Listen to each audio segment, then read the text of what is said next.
Okay guys, good evening. सभी का बहुत बहुत स्वागत है। क्या आप लोगों को मेरी आवाज़ आ रही है?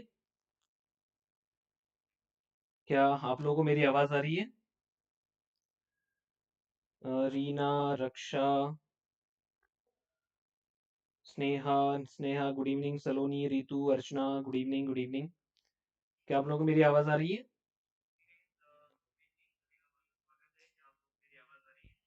ओके, मैं 1 मिनट।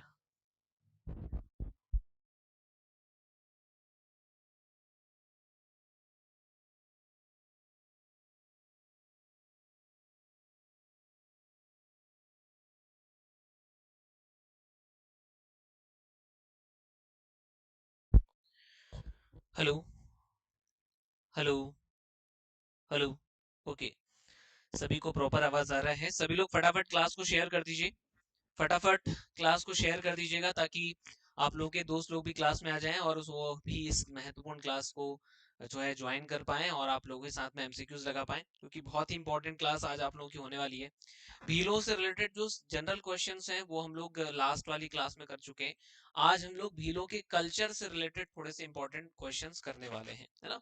भीलों के कल्चर से रिलेटेड कुछ इंपॉर्टेंट क्वेश्चंस आज हम लोग करने वाले हैं। थोड़े से डीपली क्वेश्चंस रहेंगे जो एग्जाम ओरिजिनल्स के यूट्यूब चैनल पर सर ने आपको पढ़ाया है, वहीं से क्वेश्चंस उठाए गए हैं। लेकिन हाँ, जैसा डीपली पढ़ाया गया है वैसे डीपली क्वेश्चन भी आप लोगों को यहाँ पर करवाए गए हैं। नमस्कार, नमस्कार। चलिए, बहुत अच्छी बात है, सभी को मेरी आवाज सुनाई दे रही है। ये एक अच्छी बात है ना। कभी कभी आवाज जो है वो सुनाई नहीं देती है। Okay, good evening Sushma, good evening. First question है आप लोगों की स्क्रीन के ऊपर, है ना। थोड़ा सा डीपली क्वेश्चन बनाया गया है अकॉर्डिंग टू न्यू सिलेबस आप लोगों के लिए। तो आप लोग आंसर दीजिएगा कि भीलों की धार्मिक मान्यता के रूप में अगर श्रावण मास में कोयल और मोर की आवाज सुनी जाती है तो इसका अर्थ क्या होता है? जल्दी से आंसर दीजिएगा।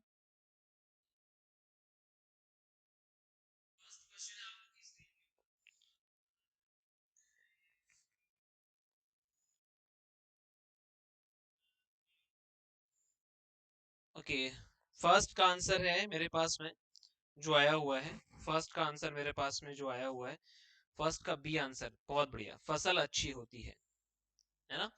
इसका अर्थ यही होता है कि अगर श्रावण महीने में ऐसा होता है कि श्रावण मास में कोयल और मोर की आवाज सुनी जाती है तो फसल अच्छी मानी जाती है। क्या होता है? फसल अच्छी मानी जाती है। The crop is good. The crop is good. Next question देख लेते हैं। अगला क्वेश्चन है, भीलों की मान्यता के अनुसार मुर्गा शाम को बांग दे तो क्या होता है? अगर भीलों की मान्यता है कि अगर शाम को बांग देता है तो क्या होता है ना। सेकंड का उत्तर दीजिएगा। भीलों की मान्यता के अनुसार अगर मुर्गा शाम को बांग देता है, शाम को बोलता है वो, तो क्या होता है?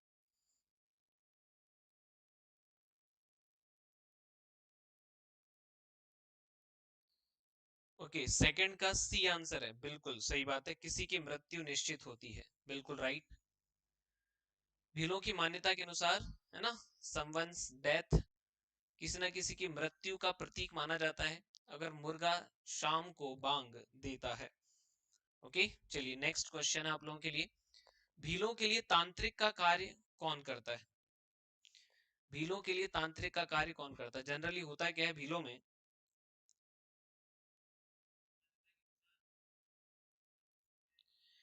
जनरली क्या होता है, जैसे भीलों में कोई बीमार हो जाता है तो झाड़ फूक के लिए, तंत्र मंत्र करवाने के लिए एक व्यक्ति के पास में लेकर के जाते हैं। उस व्यक्ति का क्या नाम है, ये आपको बताना है। ठीक है, उस व्यक्ति का नाम आप लोगों को बताना है। थर्ड का बी आंसर है, बहुत बढ़िया। बड़वा के नाम से जाना जाता है वह व्यक्ति जो कि भीलों के लिए तांत्रिक का काम करता है ना, बड़वा। Okay, who does the work of tantrik for Bhils. भीलों के लिए जो तांत्रिक का काम करने वाला व्यक्ति होता है उसको बड़वा कहते हैं। जैसे कि मैंने कहा कि वो बीमार बीमार हो जाते हैं तो लोग झाड़ फूक करवाने के लिए, तंत्र मंत्र करवाने के लिए, देवी देवता का प्रकोप माना जाता है उसको, बीमारी को, और फिर वो बड़वा के पास जाते हैं, वहां पर जाकर के तांत्रिक क्रियाएं उससे करवाते हैं। नेक्स्ट है, भील इंद्रदेव के रूप में किसे पूजते हैं? भील इंद्रदेव के रूप में किसको पूजते हैं? मतलब जैसे हमारे इंद्रदेव है वर्षा के देवता, वैसे भीलों में वर्षा के देवता किसको माना जाता है? ओके, भीलों में वर्षा के देवता किसको माना जाता है? अरे health headline news good night क्यों बोल रहे हो अभी? नमस्कार, गुड इवनिंग।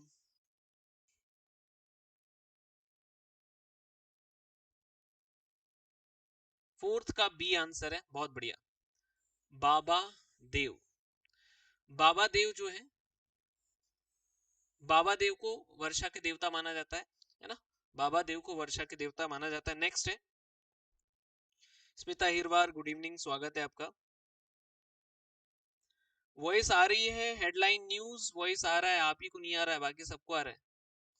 चलिए, गाय और बैल के रक्षक के रूप में भील किसकी पूजा करते हैं? गाय और बैल के रक्षक के रूप में भील किसकी पूजा करते हैं? आंसर दीजिएगा। गाय और बैल के रक्षक के रूप में भील किसकी पूजा करते हैं?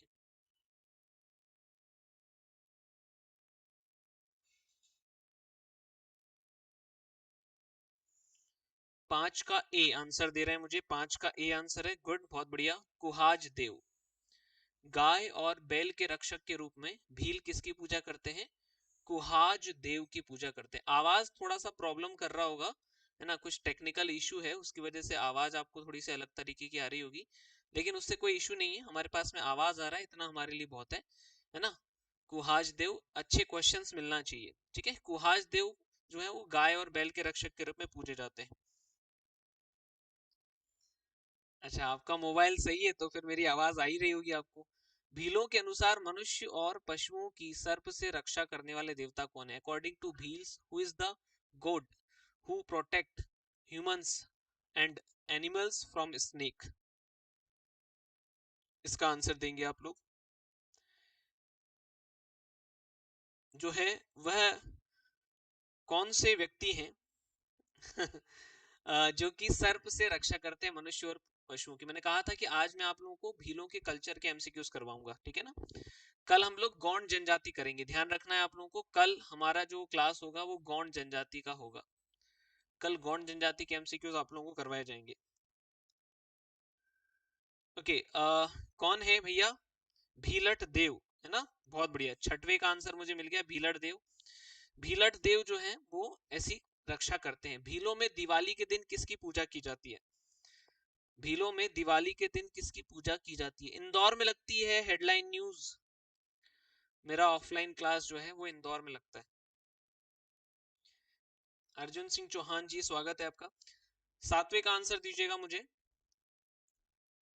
सातवें का आंसर दीजिएगा। क्लास को लाइक भी कर दीजिएगा और शेयर भी कर दीजिएगा। ओके, भीलों में दिवाली के दिन किसकी पूजा होती है? तो जस्सा माता की पूजा होती है, बी आंसर हो जाएगा इसका, ठीक है। जस्सा माता की पूजा होती है दिवाली के दिन, जैसे हमारे यहाँ पर माँ लक्ष्मी की पूजा होती है, ठीक है। हमारे यहाँ पर माँ लक्ष्मी की पूजा होती है दिवाली के दिन, और भील जो है वो किसकी पूजा करते हैं? जस्सा माता की पूजा करते हैं। भील किसकी पूजा करते हैं? जस्सा माता की पूजा करते हैं। ओके गाइस, नेक्स्ट है,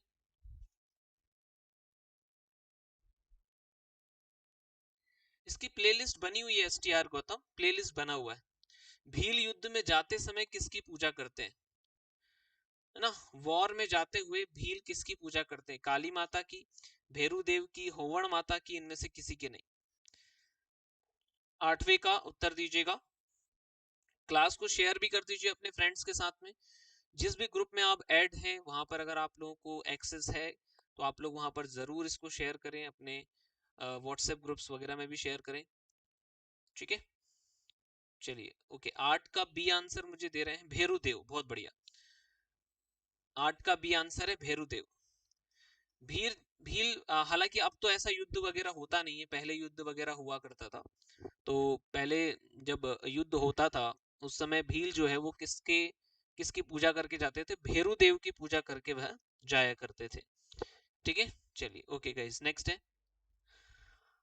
भीलों के द्वारा भगोरिया पर्व किस माह में मनाया जाता है? भीलों के द्वारा भगोरिया पर्व किस माह में मनाया जाता है? अरे बहुत बढ़िया, थैंक यू हेडलाइन न्यूज, बहुत बहुत धन्यवाद आपका। हाँ, एग्जाम ओरिजिनल्स की तो ऑनलाइन ही क्लास चलती है। एग्जाम ओरिजिनल्स का ऑनलाइन एप्लीकेशन है जिसके ऊपर प्रीलिम्स का और मेंस का बैच चल रहा है, और आपको ज्वाइन करना हो तो। बाकी मैं ऑफलाइन ऑनलाइन दोनों पढ़ाता हूँ। नाइन्थ का सी आंसर है, बहुत बढ़िया। फागुन माह में किया जाता है। फागुन माह का जो अंतिम सप्ताह होता है, फागुन माह का जो अंतिम सप्ताह होता है, उसमें भगोरिया हाट लगाए जाते हैं। और आपको जानकर ये ताज्जुब होगा कि जो भगोरिया है वह मध्य प्रदेश के 5 जिलों के अंतर्गत लगता है। ये प्रश्न भी आ सकता है कि भगोरिया मध्य प्रदेश के कितने जिलों में लगता है, तो 5 जिलों में लगता है। 5 जिलों के कितने स्थानों पर लगता है, 5 जिलों के 176 स्थानों पर भगोरिया पर्व मनाया जाता है। भगोरिया हाट होते हैं, भगोरिया मेले लगते हैं। तो ये प्रश्न तो ऑलरेडी आ चुका है। ये वाला क्वेश्चन व्यापम ने पूछा हुआ है ना, कि कितने जगह पर मध्य प्रदेश में भगोरिया हाट या भगोरिया मेले लगते हैं। तो 5 जिलों के 176 स्थानों पर लगते हैं।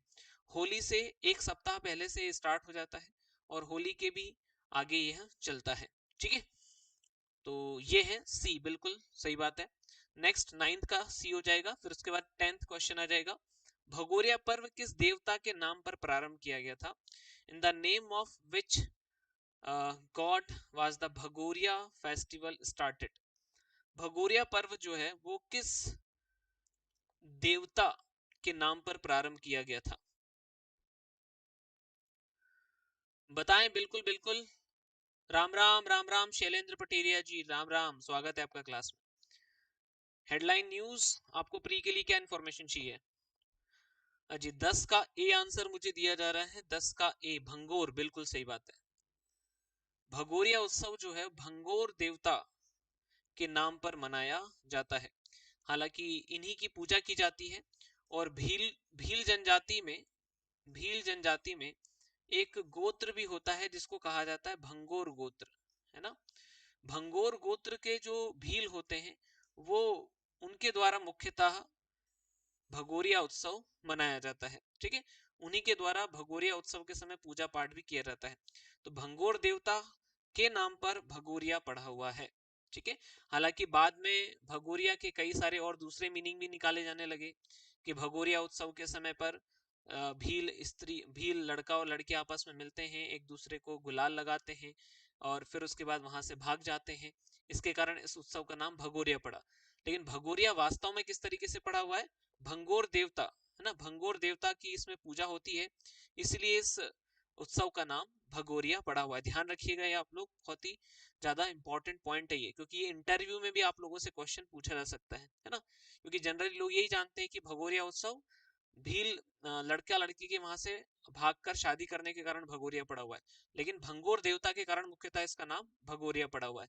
ये आप लोगों से इंटरव्यू में प्रश्न पूछा जा सकता है। निम्न में से क्या भगोरिया पर्व का हिस्सा नहीं है? निम्न में से क्या भगोरिया पर्व का हिस्सा अच्छा नहीं है?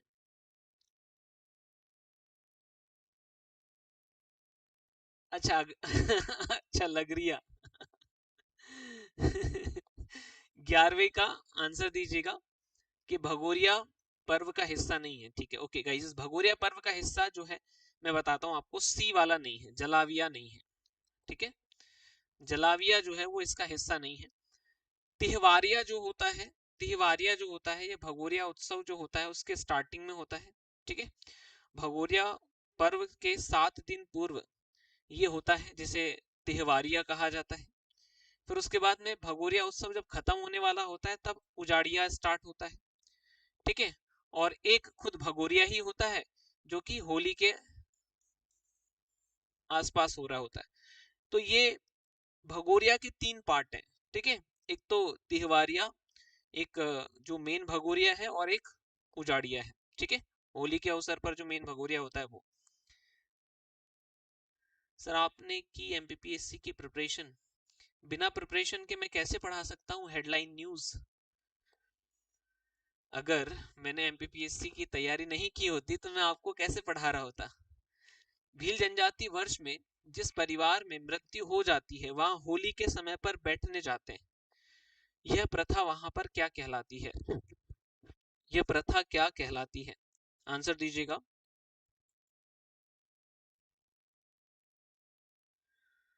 थोड़े से टफ क्वेश्चंस हैं लेकिन हैं, भील जनजाति वर्ष में जिस परिवार में मृत्यु हो जाता है वहां होली के समय पर बैठने जाते हैं, ये प्रथा क्या कहलाती है?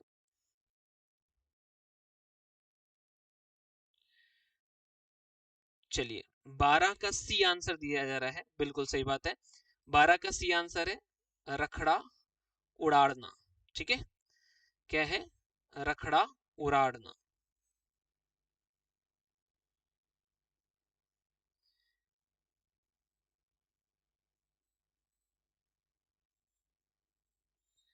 रखड़ा उड़ाड़ना इसको कहा जाता है। नेक्स्ट क्वेश्चन है आप लोगों के लिए।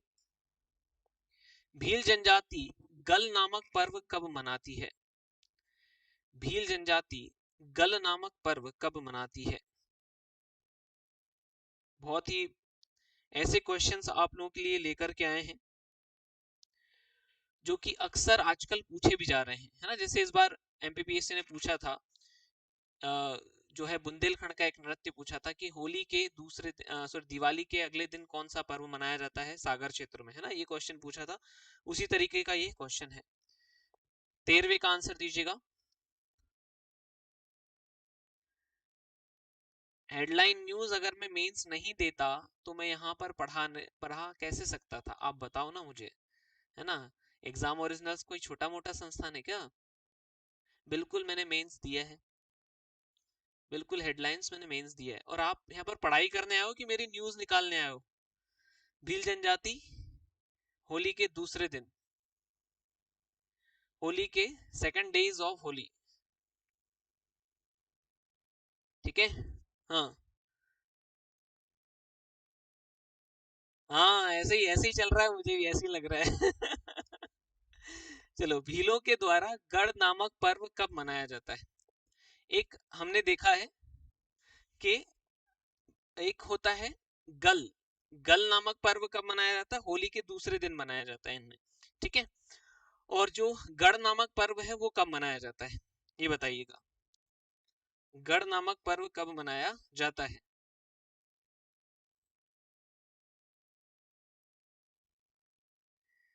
गढ़ नामक पर्व कब मनाया जाता है?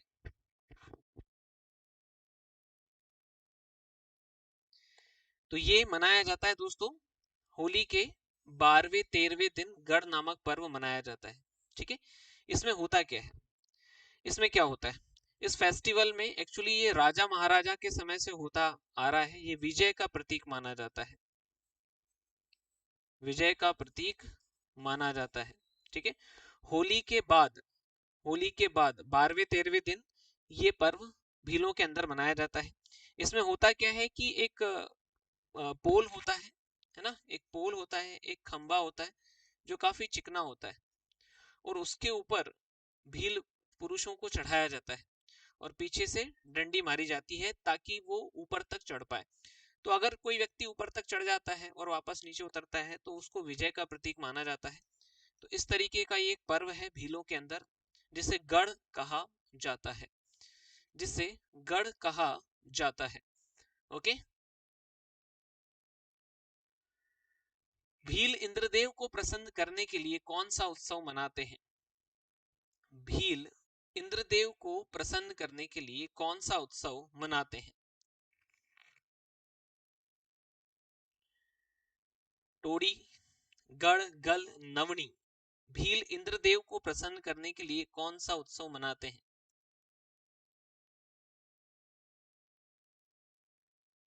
एग्जाम ओरिजिनल्स की यूनिट 10 की बुक रीता आपको टेलीग्राम पर मिल जाएंगी, पीडीएफ्स मिल जाएंगी सारी उसकी। ठीक है।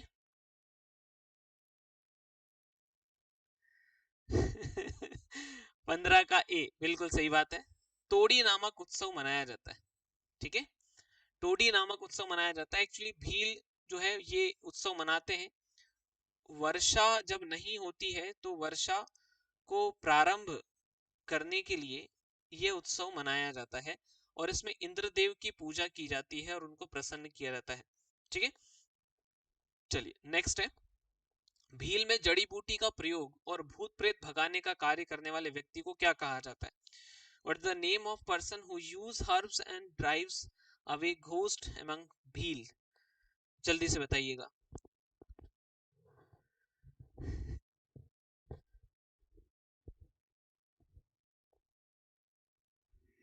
भील में जड़ी बूटी का प्रयोग और भूत प्रेत भगाने का कार्य करने वाले व्यक्ति को क्या कहा जाता है? अरे ये हेडलाइन न्यूज अपने में से ही कोई है, समझ रहे हो आप? ये अपने में से ही कोई है ना, क्लास में मजे लेने के लिए आया हुआ है। भील में जड़ी बूटी का प्रयोग और भूत प्रेत भगाने वाला व्यक्ति क्या कहा जाता है? 16वें का बी आंसर है।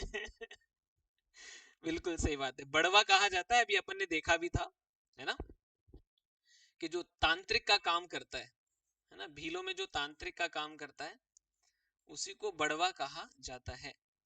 नेक्स्ट है, भीलों में गांव का चौकीदार क्या कहलाता है? भीलों में गांव का चौकीदार क्या कहलाता है?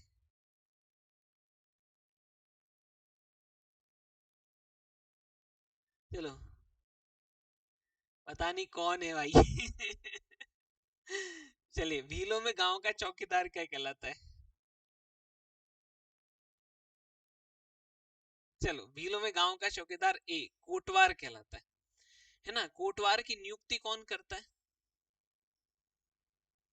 कोटवार की नियुक्ति करता है पटेल, है ना। कोटवार की नियुक्ति पटेल करता है, गांव का प्रमुख जो होता है पटेल वो करता है। भीलों का आर्थिक जीवन मुख्यतः किस पर आधारित है? ये एमपीपीएससी में क्वेश्चन पूछा जा चुका है, फॉरेस्ट के मेंस में, है ना। फॉरेस्ट के मेंस में ये क्वेश्चन पूछा जा चुका है। बिल्कुल, 17 का पटेल है, 18 का आंसर दीजिएगा। 17 का पटेल है, 18 का आंसर दीजिएगा।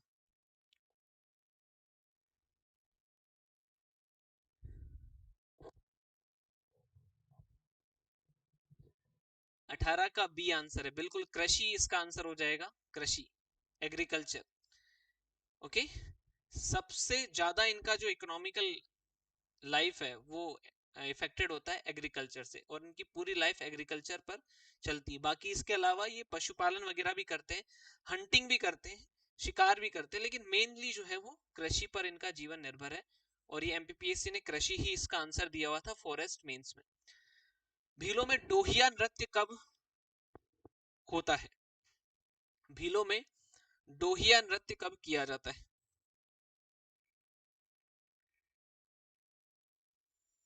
भीलों में डोहिया नृत्य कब किया जाता है? क्लास को शेयर कर दीजिए अपने फ्रेंड्स के साथ में। भीलों के कल्चर से रिलेटेड ये क्लास आज आप लोगों की है। कल हम लोग गौंड जनजाति के एमसीक्यूज करेंगे, ठीक है। कल हम लोग करने वाले हैं गौंड जनजाति के एमसीक्यूज, तो कल अच्छे से तैयारी कर लीजिएगा गौंड ट्राइब का। ओके, 19 का ए, रक्षा आप क्लास पे फोकस करो बेटा, ओके। 19 का क्या है? 19 का बी है, होली पर। होली पर किया जाता है ये, ठीक है। डोहिया नृत्य होली पर किया जाता है। एक्चुअली ये किस समय पर किया जाता है? जो भगोरिया उत्सव है, भगोरिया उत्सव के समय इसको किया जाता है, ठीक है। भगोरिया उत्सव के समय किया जाता है। भीलों में डोहिया नृत्य कब किया जाता है? भगोरिया उत्सव के समय किया जाता है, होली के अवसर पर। भीलों में गहर नृत्य कब किया जाता है? भीलों में गहर नृत्य कब किया जाता है? आंसर देंगे। भीलों में गहर नृत्य कब किया जाता है?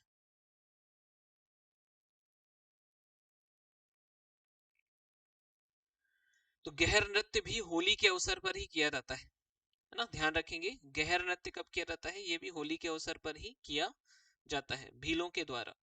इस तरीके के कोई भी उनका नृत्य जो है आप लोगों से पूछा जा सकता है। कल हम लोग गौंड जनजाति के करेंगे, तो ध्यान रखना है आप लोगों को, है ना। ओके, भीलों में विवाह के अवसर पर कौन सा नृत्य किया जाता है? Which dance are perform on the occasion of marriage among Bhils? भीलों में विवाह के अवसर पर कौन सा नृत्य किया जाता है?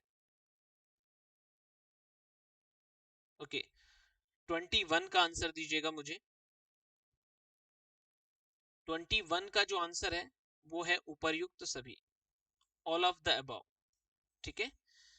मतलब इस समय पर पुरुष डागसाला नृत्य भी करते हैं, लत मार साला नृत्य भी करते हैं, फरकनी साला नृत्य भी करते हैं, ठीक है। तो साला नृत्य जो है वो किससे संबंधित है? कुल मिलाकर के भीलों में विवाह से संबंधित है, बस ऐसा याद रख लेना आप लोग, ठीक है। साला नृत्य जो है वो भीलों में विवाह से संबंध रखता है। नेक्स्ट, भीलों में पिथोरा चित्र बनाने वाले को क्या कहा जाता है? क्वेश्चंस आज भी हमारे 29 और 30 के आसपास ही हैं, क्योंकि इतने ही बन पाए क्वेश्चंस, है ना। बाकी अब हम लोग कल गौंड जनजाति के एमसीक्यूज करेंगे।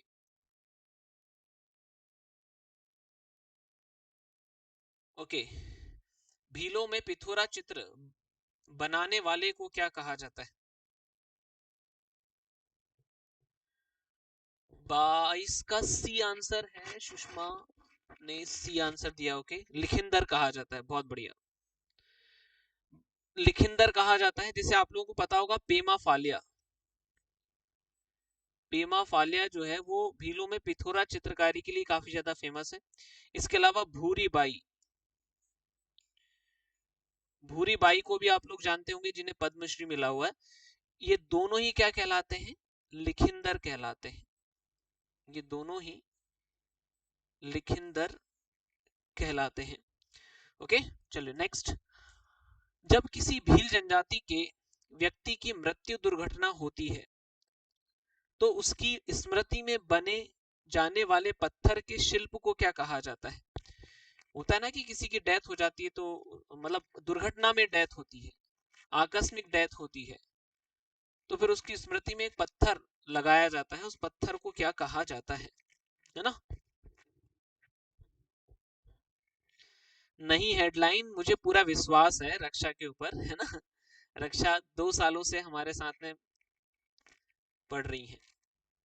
जब किसी भील जनजाति के किसी व्यक्ति की मृत्यु दुर्घटना से होती है तो क्या कहा जाता है उसको? 23 का ए, बहुत बढ़िया। उसको गातला कहा जाता है, ठीक है। गातला के नाम से उसको जाना जाता है। जनरली ऐसा माना जाता है कि जब किसी व्यक्ति की आकस्मिक मृत्यु होती है तो उसकी आत्मा भटकती रहती है। अब अगर उस पत्थर को जो है स्थापित किया जाता है और उसकी पूजा पाठ करना चालू कर देते हैं, तो हाँ, ऐसा कहा जाता है कि भैया उस पत्थर के अंतर्गत जो है वो आ जाते हैं और वो एक भगवान के रूप में फिर उस परिवार की रक्षा करते हैं जिस परिवार से वह होते हैं। तो उस प्रतीक पत्थर के शिल्प को क्या कहा जाता है? गातला के नाम से जाना जाता है भीलों के अंदर। संविधान के कुछ अनुच्छेदों के प्रश्न हमारे बच गए थे, जैसा कि मैंने आप लोगों को पहले भी बताया हुआ था कि जनजातियों से संबंधित संवैधानिक प्रश्न, संवैधानिक प्रावधान के कुछ प्रश्न हमारे बच गए हैं। तो 2 4 5 प्रश्न हमारे और बचे हुए हैं, वो प्रश्न मैं यहाँ पर आप लोगों के लिए ले लेता हूँ। संविधान का कौन सा अनुच्छेद, संविधान का कौन सा अनुच्छेद अनुसूचित जनजाति और अनुसूचित जाति के लिए अनुदान की बात करता है? अनुदान की बात करता है, ठीक है। Which article of the Constitution talk about the grants for scheduled tribes and scheduled caste? Answer दीजिएगा।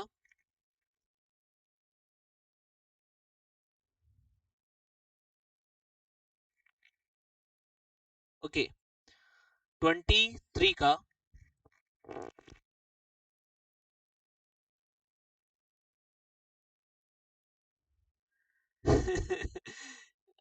23 का सी आंसर है, ठीक है। 275। क्या होता है कि ये जो अनुच्छेद है, ये अनुच्छेद केंद्र सरकार की बात करता है कि केंद्र सरकार जो है वो एसटी एससी के लिए स्पेशली पैसा आवंटित करेगी, स्पेशली अनुदान देगी। उससे रिलेटेड बात आर्टिकल संविधान के 275 में हुई है, 275 में हुई है, ध्यान रखिएगा आप लोग। संविधान का कौन सा अनुच्छेद लोकसभा में अनुसूचित जाति और जनजाति के आरक्षण संबंधी प्रावधान को करता है? लोकसभा में बात हुई है, ध्यान रखेंगे, ठीक है।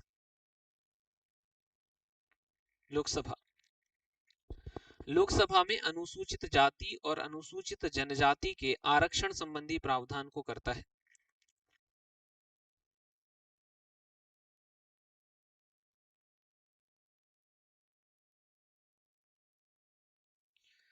आंसर दीजिएगा।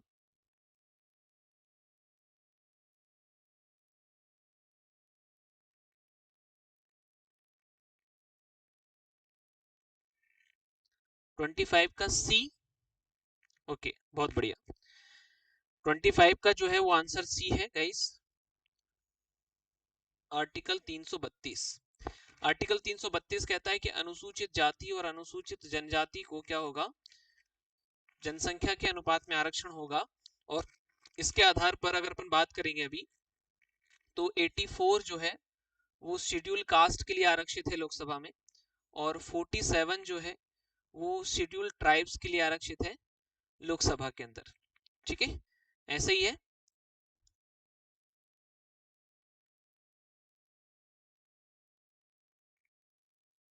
क्या हुआ?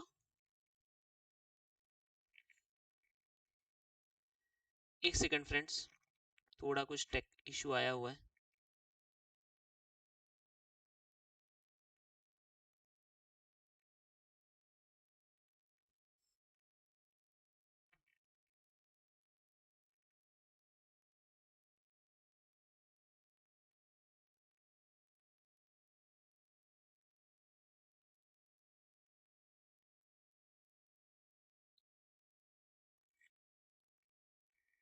एक सेकंड गाइज, एक सेकंड, कुछ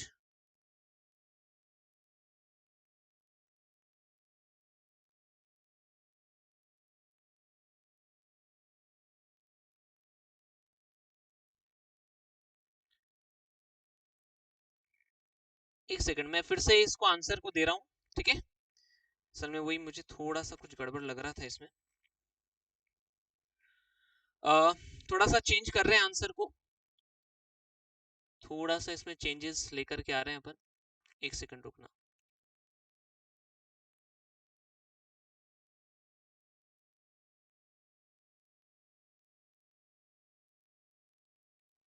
ओके, एक मिनट, एक मिनट। हाँ जी, इसका जो आंसर है ना, मेरे दिमाग से निकल गया था। इसका आंसर 330 है, बी है इसका आंसर। ठीक है, फिर से दे देता हूं मैं आप लोगों को। संविधान का कौन सा अनुच्छेद लोकसभा में अनुसूचित जाति और जनजाति के आरक्षण संबंधी प्रावधान को करता है? तो अनुच्छेद 330 है ये। ठीक है, आर्टिकल 330 है ये, अनुच्छेद 330 है। इसके अकॉर्डिंग 84 अनुसूचित जाति के लिए है और 47 अनुसूचित जनजाति के लिए। मुझे कुछ लग रहा था कि कुछ ना कुछ तो गड़बड़ हुआ है। खैर कोई नहीं, ठीक हो गया हमारा आंसर। नेक्स्ट है, संविधान का कौन सा अनुच्छेद विधानसभाओं में अनुसूचित जाति और जनजाति के आरक्षण का प्रावधान करता है? आंसर दीजिए। हम्म, क्या हो गया? ओके, आंसर दीजिएगा। संविधान का कौन सा अनुच्छेद विधानसभा में अनुसूचित जाति और जनजाति के आरक्षण संबंधी प्रावधान को करता है? चलो आप, बहुत बढ़िया। अब इसका आंसर हो जाएगा ये वाला, है ना। एक्चुअली इस चक्कर में कंफ्यूजन हो गया था मुझे। आर्टिकल 332 जो है वो किससे रिलेटेड है? विधानसभा से रिलेटेड है। ठीक है, विधानसभाओं में एसटी एससी के आरक्षण से संबंधित है। तो अब आप लोगों को कमेंट बॉक्स में ये बताना है कि एमपी, जो हमारा मध्य प्रदेश है, एमपी के अंदर शेड्यूल ट्राइब्स के लिए कितनी आरक्षित सीटें हैं और शेड्यूल कास्ट के लिए कितनी आरक्षित सीटें हैं? जल्दी से आंसर दीजिएगा मुझे कमेंट बॉक्स में इसका, नहीं तो फिर मैं देता हूं। आंसर दीजिएगा। नेक्स्ट क्वेश्चन है कि किस अनुच्छेद में राष्ट्रीय अनुसूचित जनजाति आयोग का प्रावधान किया गया है? अच्छा, उसी में आपको भी हुआ था हेडलाइन। आंसर दीजिएगा नेक्स्ट क्वेश्चन का कि किस अनुच्छेद में राष्ट्रीय अनुसूचित जनजाति आयोग का प्रावधान किया गया है? राष्ट्रीय अनुसूचित जनजाति आयोग। ओके, तो आर्टिकल 338 ए में राष्ट्रीय अनुसूचित जनजाति आयोग का प्रावधान किया गया है। ठीक है, पहले ये नहीं था, बाद में ऐड किया गया है। तो कब ऐड किया गया है उसका क्वेश्चन भी आप लोगों के लिए लेकर के आ रहा हूं। अनुच्छेद 338 ए किस संविधान संशोधन के द्वारा जोड़ा गया था?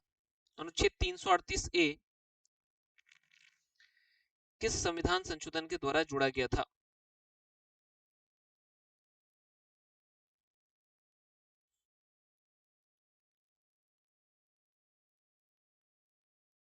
Okay, done. 338 से 89वां संविधान संशोधन था, बहुत बढ़िया। और ये 2003 में ये संविधान संशोधन हुआ था, जिसके तहत पहले क्या था, पहले आर्टिकल 338 में ही एससी आयोग भी था और एसटी आयोग भी था, दोनों एक ही आर्टिकल में हुआ करते थे। फिर आर्टिकल 338 ए जोड़ दिया गया, कौन सा संविधान संशोधन, 89वां संविधान संशोधन जो 2003 में हुआ था, ठीक है। उसके माध्यम से फिर अनुसूचित जनजाति आयोग अलग कर दिया गया, क्योंकि उनकी समस्याएं अलग होती, इसलिए अलग कर दिया गया था। 26वां प्रश्न जो था, इसमें मैं आपको आंसर बता देता हूँ। एमपी की विधानसभा में अभी 47 जो है वो किसके लिए है, शेड्यूल ट्राइब्स के लिए है, और 35 जो है वो शेड्यूल कास्ट के लिए है, ठीक है। ओके, अब अगर मैं इधर की बात करूं तो यहां पर भी एक आपको आंसर बता देता हूं कि लोकसभा में अगर एमपी की बात करें हम लोग, एमपी के अंदर 6 जो है वो शेड्यूल ट्राइब्स के लिए है, और 4 सीटें जो है आरक्षित हैं वो शेड्यूल कास्ट के लिए है। अगर पूरे भारत की बात करेंगे तो शेड्यूल कास्ट के लिए 84 सीटें आरक्षित है आर्टिकल 330 के तहत लोकसभा में, और शेड्यूल ट्राइब्स के लिए 47। एमपी के लिए अगर अपन बात करेंगे इसी आर्टिकल के तहत, तो 6 है शेड्यूल ट्राइब्स के लिए और 4 है शेड्यूल कास्ट के लिए। अगर हम लोग इसमें बात करते हैं 332 वाले में, तो मध्य प्रदेश की विधानसभा में अभी शेड्यूल ट्राइब्स की बात करते हैं, अनुसूचित जनजाति की बात करते हैं तो 47 सीटें आरक्षित है, और शेड्यूल कास्ट अनुसूचित जाति की बात करते हैं तो 35 सीटें आरक्षित है ना। ये क्वेश्चन भी आप लोगों का पूछा जा सकता है। नेक्स्ट है, अच्छा ये भी हो चुका है हमारा, लास्ट क्वेश्चन है आप लोगों के लिए। राष्ट्रपति अनुसूचित जाति के कल्याण के लिए राज्यों को निर्देश देने की शक्ति किस अनुच्छेद के तहत रखते हैं? बिल्कुल, अब लास्ट क्वेश्चन है आप लोगों के लिए। हाँ बिल्कुल, हेडलाइन न्यूज आपने बताया था, गुड।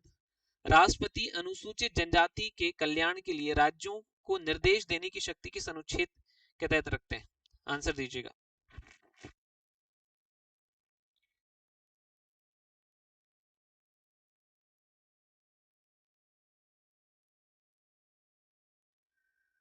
ओके, राष्ट्रपति अनुसूचित जनजाति के कल्याण के लिए राज्यों को निर्देश देने की शक्ति आर्टिकल 339 के तहत रखते हैं ना। वो राज्यों को निर्देश देते हैं कि वे अनुसूचित जाति और अनुसूचित जनजाति का कल्याण किया जाए, अनुसूचित जाति जनजाति के कल्याण के लिए कुछ योजनाएं बनाई जाए, इस तरीके का निर्देश राष्ट्रपति के द्वारा दिया जाता है, और वह आर्टिकल 339 के माध्यम से दिया जाता है, ठीक है।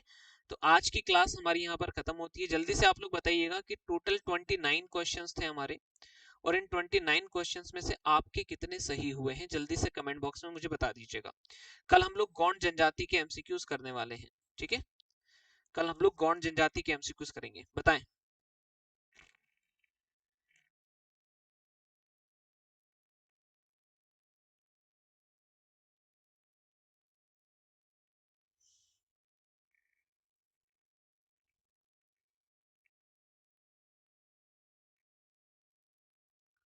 छब्बीस सही है 29 में से, रक्षा के 26 सही है। ओके ठीक है रक्षा।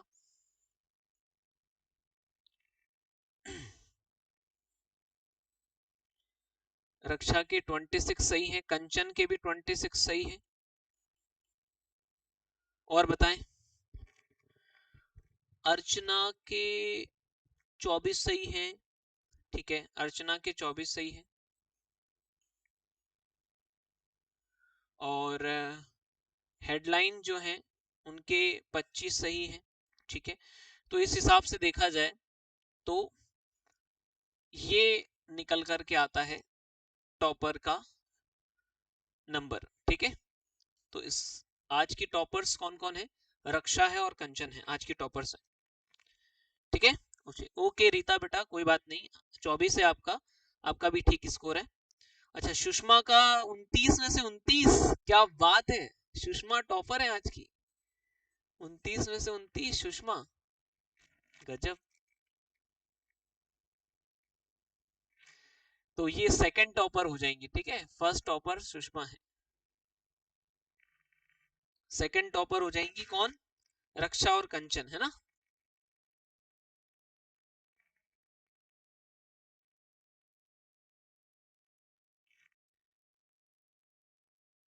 25 में आपका थर्ड नंबर है बेटा, हेडलाइन आपका थर्ड नंबर है,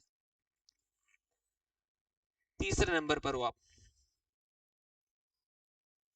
मंजू जी के 4 गलत है, मतलब 26 सही मंजू के भी। ओके ओके गाइज, कल हम लोग वापस से गौंड जनजाति के करेंगे, तो आप लोग गौंड जनजाति के एमसीक्यूज को अच्छे तरीके से तैयार करके आ जाइएगा, है ना। कल भी हम इसी तरीके से कुछ महत्वपूर्ण एमसीक्यूज करेंगे नए पैटर्न पर आधारित। ठीक है, आज की क्लास को ये खत्म करते हैं, और एग्जाम ओरिजिनल्स के एप्लीकेशन पर आप लोग के लिए कोर्सेज चल रहे हैं, आप लोग वहां आ सकते हैं और उन कोर्सेज को ज्वाइन भी कर सकते हैं। ओके गाइज, चलिए बाय बाय, गुड नाइट।